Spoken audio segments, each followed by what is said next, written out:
नमस्कार साथियों, मैं विकास सिंह तोमर आप सभी का स्वागत करता हूं। आज की इस वीडियो में तो साथियों आज हम करने वाले हैं पर्यावरण अध्ययन के कुछ महत्वपूर्ण प्रश्न जो कि आपके एग्जाम में काफ़ी मदद करने वाले हैं। आज के प्रश्न कुछ ऐसे होने वाले साथियों जो कि एग्जाम में आपको पूछे जाने वाले हैं। ठीक है, नए प्रश्न होंगे साथियों और उनकी भाषा भी थोड़ी क्या है टफ होने वाली है, तो लास्ट तक जरूर देखना है। सेशन को आपको छोड़ के नहीं जाना है, क्योंकि जिस तरह के प्रश्न आपसे एग्जाम में पूछे जा रहे हैं उसी तरह की भाषा मैं आपके लिए लेकर के आया हूं, तो लास्ट तक जरूर देखना है। पहला प्रश्न आप सभी के सामने है। इस प्रश्न का सभी साथियों को उत्तर देना है। एक बकरी है, एक बकरी क्या है? उत्पादक है, मांसाहारी है, प्राथमिक उपभोक्ता है या अपघटक है। तो बता देना है क्या हो जाती है आपकी एक बकरी। तो जो आपकी बकरी है ना साथियों, तो बकरी एक क्या हो जाएगी? एक प्राथमिक उपभोक्ता है। ठीक है साथियों, याद रखेंगे, ध्यान रखेंगे अच्छे से। आपको मैं बता देता हूँ किस तरह से श्रृंखलाओं का आहार जाल बनता है। देखो पादप होते हैं, पादप को आपको कौन खाता है? चूहा भी खा लेता है, आपका खरगोश भी खाता है। ठीक है, आपकी बकरी भी खाती है, भेड़ भी खाती है। और फिर भेड़ को कौन खाता है? तो भेड़ को आपकी लोमड़ी खा सकती है, भेड़ को आपका शेर खा सकता है, यहाँ पर देखना। ठीक है, और पादपों को कौन खाता है? जैसे कीट होते हैं छोटे छोटे, वो खाते हैं। कीटों को कौन खाता है? तो कीटों को आपका पक्षी खा लेते हैं। पक्षियों को कौन खा सकता है? पक्षियों को सांप खाते हैं। सांप को कौन खाता है? तो सांप को बाज खाते हैं। इस तरह से आपका क्या है, एक आहार श्रृंखला का जाल बनता है। इसे आपको अच्छे से देख लेना है किस तरह से एक जीव दूसरे जीव पर आश्रित रहता है। ठीक है, शीर्ष पर आपके कौन होते हैं? तो आपके शीर्ष पर मांसाहारी होते हैं। ठीक है, अपघटक होते हैं, ध्यान रखेंगे, याद रखेंगे।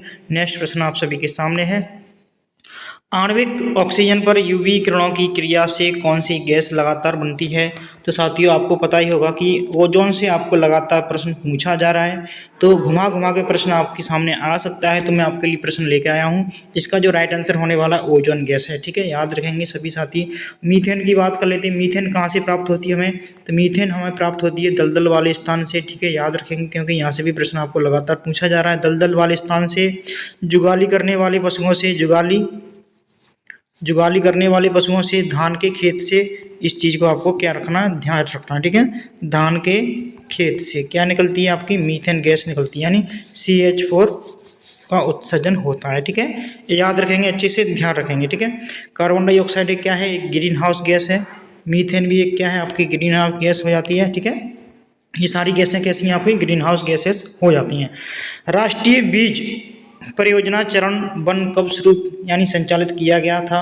तो बताना है। इस तरह के प्रश्न भी आपको एग्जाम में देखने को मिले होंगे साथियों, और आपको यदि इस तरह का प्रश्न देखने को मिला है तो आपको इसका उत्तर भी पता होगा। ठीक है, राष्ट्रीय बीज परियोजना चरण 1 कब शुरू यानी संचालित किया गया था? ये किया गया था आपका 1977 से 78 के बीच में। ठीक है, याद रखेंगे, 1977 से 78 के बीच में पहला चरण था। ठीक है, याद रखेंगे, पहला चरण आपका 1977 से 78 के मध्य में स्टार्ट किया गया था। ठीक है, हो सकता है आपसे पूछा जाए कि दूसरा चरण कब स्टार्ट किया गया था, तीसरा चरण कब स्टार्ट किया गया था। तो तीनों चरण मैं आपके लिए यहाँ पर लेकर आया हूँ, याद रखना है। पहला हो गया आपका 1977-78। ठीक है, 1978 से फिर 79। ठीक है, और अपना लास्ट वाला हो जाएगा तीसरा फेस आपका स्टार्ट हुआ था 1990 से 1991। ठीक है, तीनों फेसों को आपको याद रखना है। यहाँ से आपको एग्जाम में प्रश्न 1 से 1% देखने को मिलेगा ही मिलेगा। ठीक है, याद रखना। ठीक है, प्रश्नों की थोड़ी भाषा टफ हो सकती है, लेकिन प्रश्न बहुत ही शानदार लाजवाब हैं साथियों। एग्जाम में पूछे जाने की 1 से 1% संभावना है। मृत कार्बनिक पदार्थ धारण की एक बड़ी मात्रा जो मिट्टी बनाती है, निम्नलिखित में से किस मिट्टी की बात की जा रही है? तो किस मिट्टी की हम बात कर रहे हैं? दलदली मिट्टी है, वन मिट्टी है, पर्वतीय मिट्टी है, लाल मिट्टी है।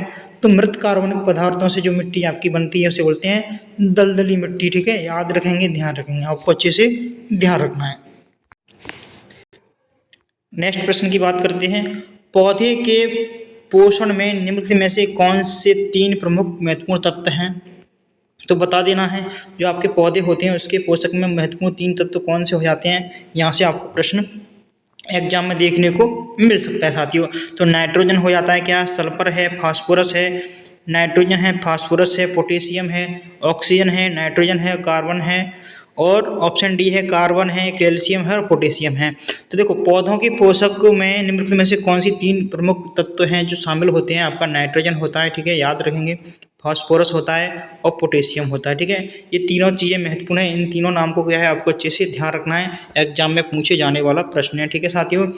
खली में मौजूद पोषक तत्व खनिजीकरण के बाद फसलों को लगाने के डैश दिन बाद उपलब्ध करा दिए जाते हैं, रिक्त स्थान भरें। इस तरह का प्रश्न भी आपको देखने को साथियों मिल सकता है, तो बता देना है इसका जो राइट आंसर क्या होगा।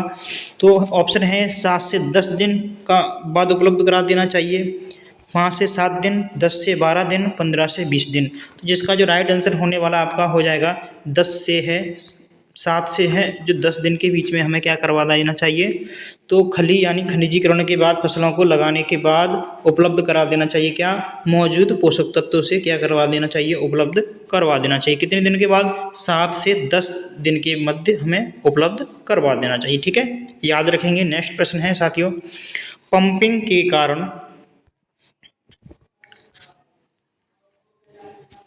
भूजल की सतह का कम होना कहलाता है, तो क्या कहलाता है यह आपको बता देना है।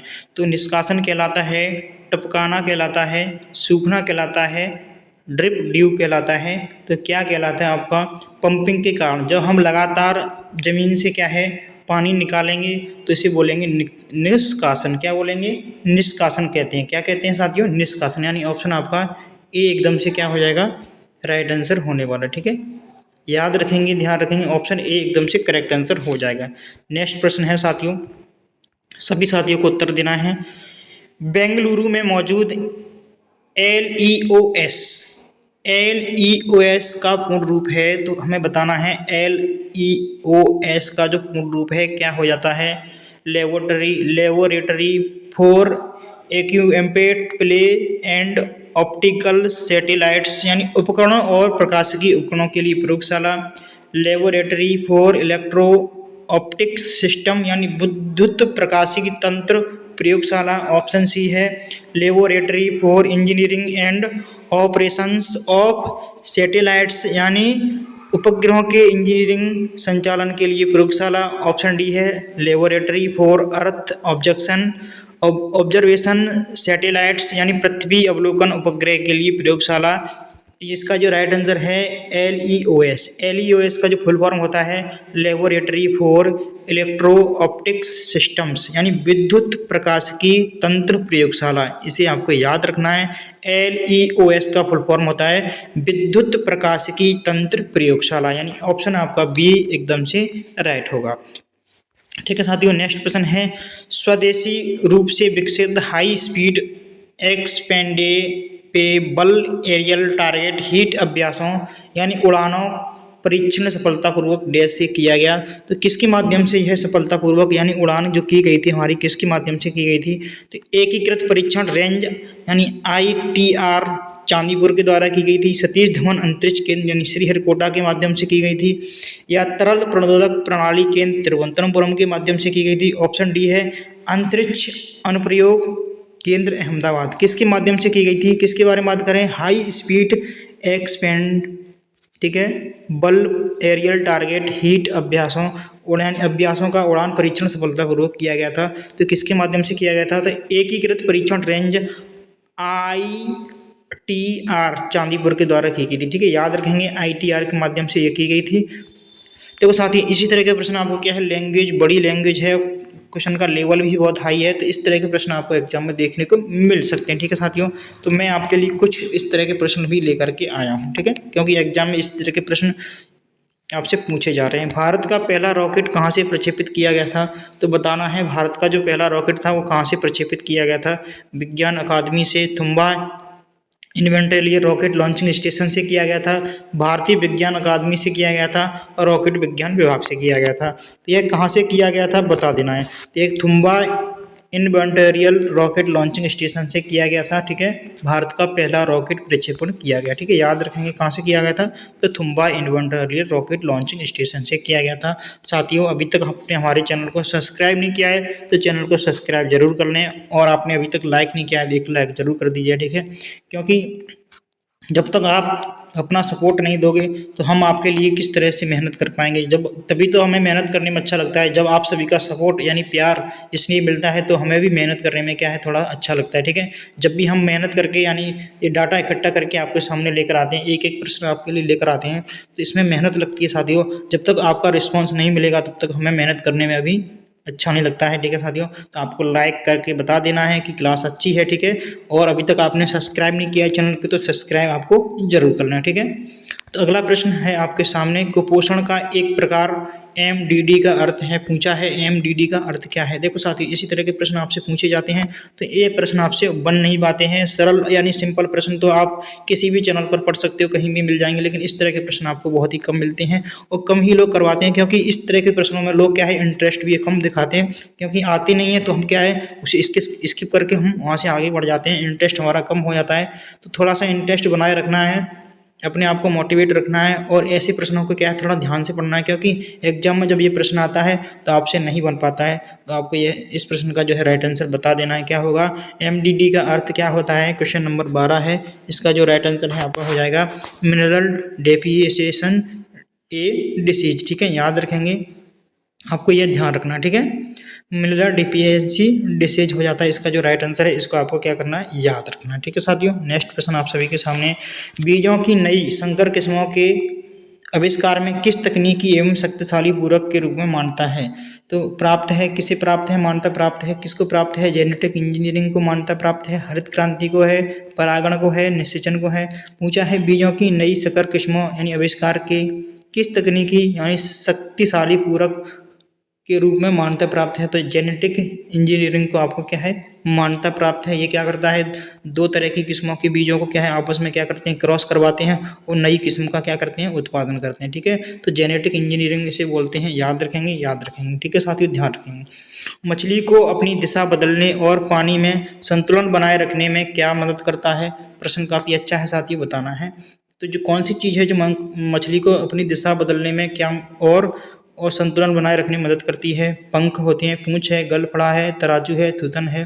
तो प्लेट, पंख और पूंछ हो जाती है, ठीक है। तो आपको एक प्रश्न और यदि यहाँ से आ सकता है, और मछली कहाँ से सांस लेती है आपकी, ये भी आपको बता देना दिया। कहाँ से लेती है? गलफड़ा से लेती है, यानी गिल्स से वह क्या करती है श्वसन करती है, ठीक है, याद रखेंगे।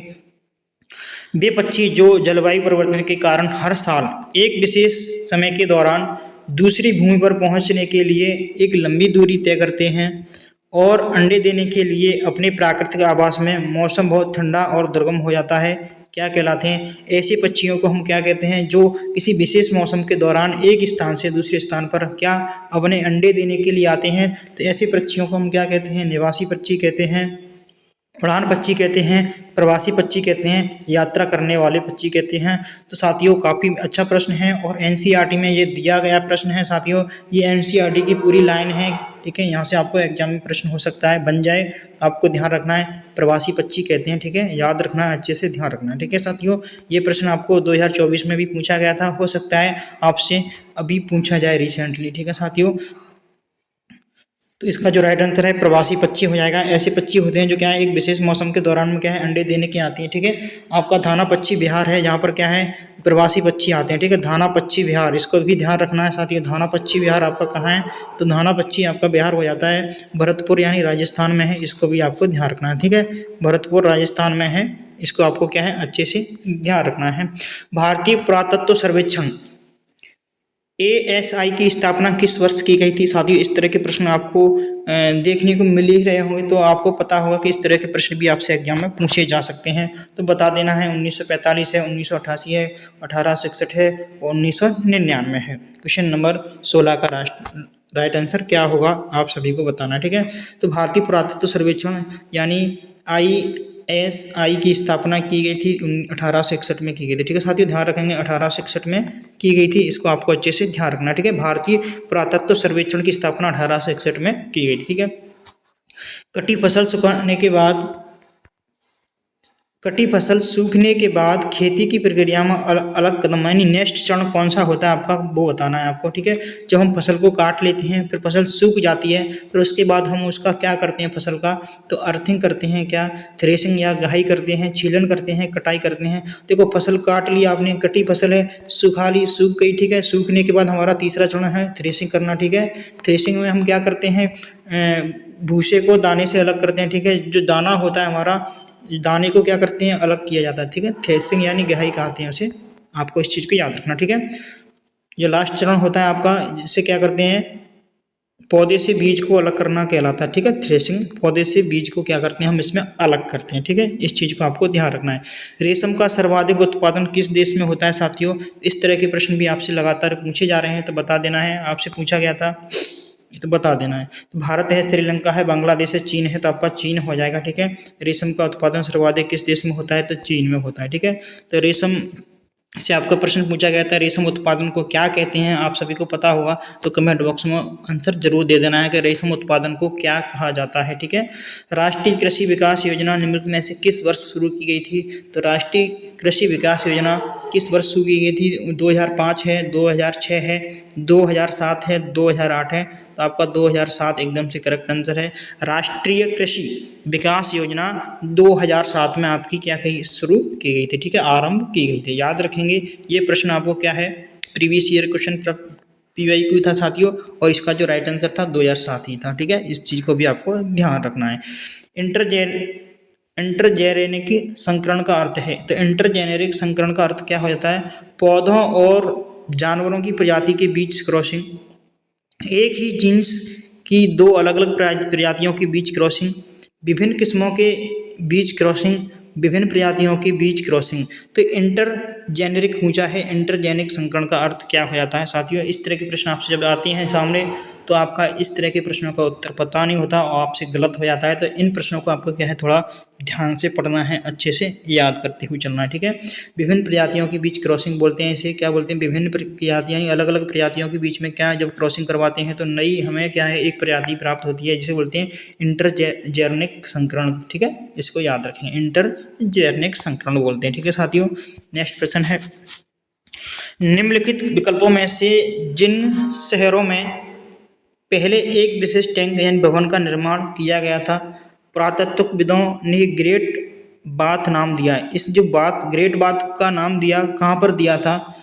ठीक है, इस तरह का प्रश्न भी आपसे पूछा गया साथियों। हड़प्पा है, मोहनजोदड़ो है, ठीक है, और लोथक है। ठीक है, चाहंदरो, ये भी आपको ध्यान रखना है। तो जिसका जो राइट आंसर क्या हो जाएगा कि निम्नलिखित विकल्पों में से जिन शहरों में सबसे पहले एक विशेष टैंक यानी भवन का निर्माण किया गया था, पुरातत्वविदों के अनुसार ग्रेट बाथ नाम दिया गया है। ठीक है, जिसे क्या नाम दिया गया, ग्रेट बाथ नाम दिया गया है। कहाँ पर दिया गया है, तो आपका मोहनजोदड़ो हो जाएगा। ठीक है, याद रखेंगे, राइट आंसर क्या हो जाएगा, मोहनजोदड़ो। ठीक है, याद रखेंगे, मोहनजोदड़ो आपको अच्छे से याद रखना। ठीक है, ग्रेट बाथ को क्या नाम दिया गया था यहाँ पर, तो मोहनजोदड़ो में ग्रेट बाथ नाम दिया गया था। ठीक है, भारत के किस भाग में लकड़ी और बांस के बने घर होते हैं?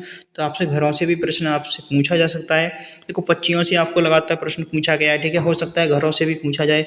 तो भारत के किस भाग में लकड़ी और बांस के बने घर होते हैं? तो कहाँ पर होते हैं, बने होते हैं घर, या ध्यान रखेंगे। तो घर के बारे में पूछा है, घर होते हैं तो आपके असम में होते हैं। ठीक है, बांस के बने हुए घर होते हैं, इस चीज़ को आपको याद रखना है। ठीक है, नेक्स्ट है, गेहूं के आटे में सोया आटा मिलाने से ब्रेड निम्नलिखित में से किस घटक में समृद्ध होगी?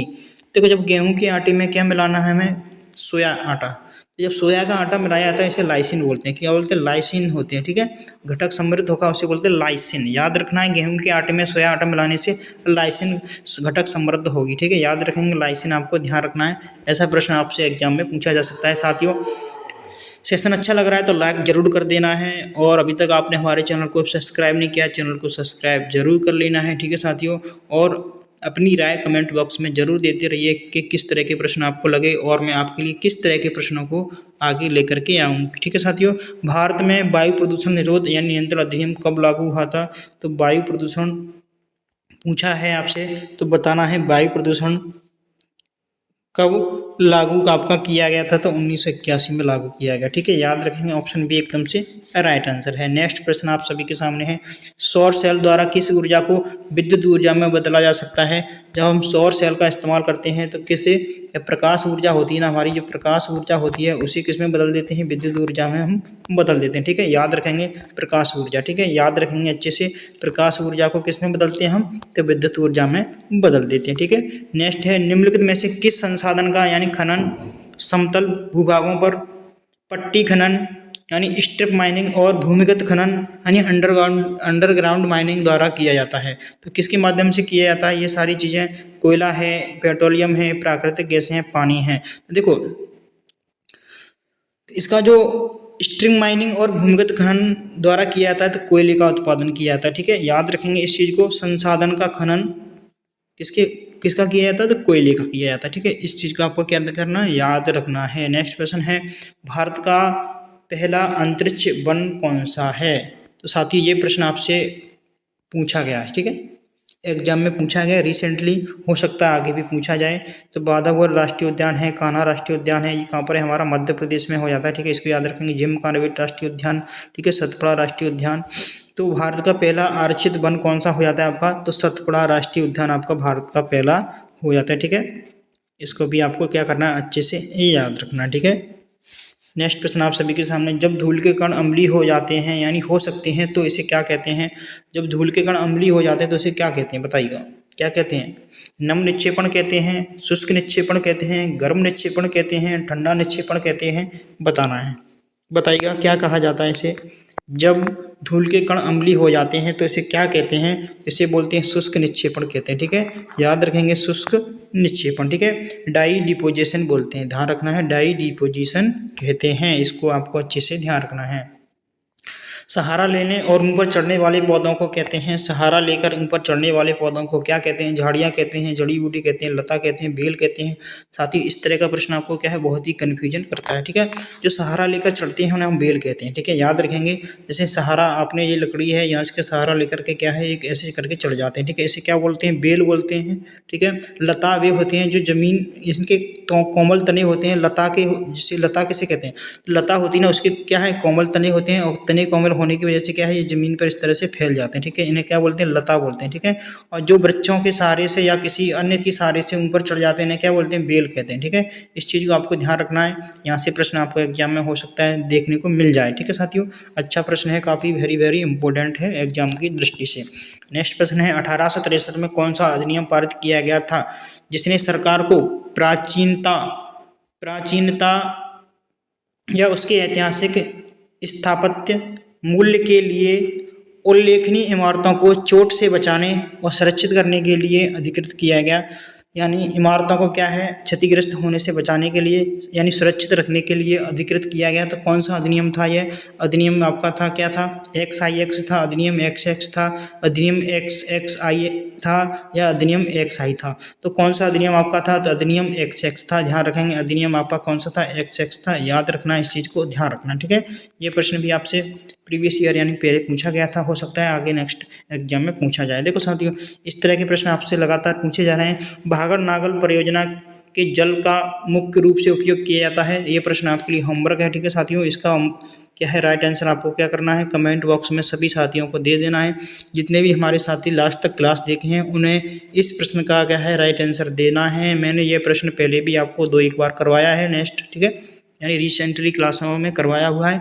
इसका जो आपको क्या है कमेंट बॉक्स में आंसर देना, जिससे मुझे पता चलेगा कि हमारे कितने ऐसे साथी हैं जो लास्ट तक क्लास देखते हैं और हमारी क्लास को क्या है यानी प्यार यानी स्नेह देते हैं। तो आपको कमेंट करके इस प्रश्न का क्या है राइट आंसर कमेंट बॉक्स में दे देना। ठीक है, तो मिलते हैं सभी साथियों को नेक्स्ट क्लास में, तब तक के लिए। हाँ, एक चीज़ और आपको बता दूं कि PDF के लिए आप हमारे टेलीग्राम चैनल को ज्वाइन कर सकते हैं, यहाँ पर आपको PDF मिल जाएगी और चैनल को सब्सक्राइब आप सभी को क्या करना है, कर ही लेना है। तो मिलते हैं नेक्स्ट वीडियो में, तब तक के लिए सभी साथियों को नमस्कार, जय हिंद, वंदे मातरम।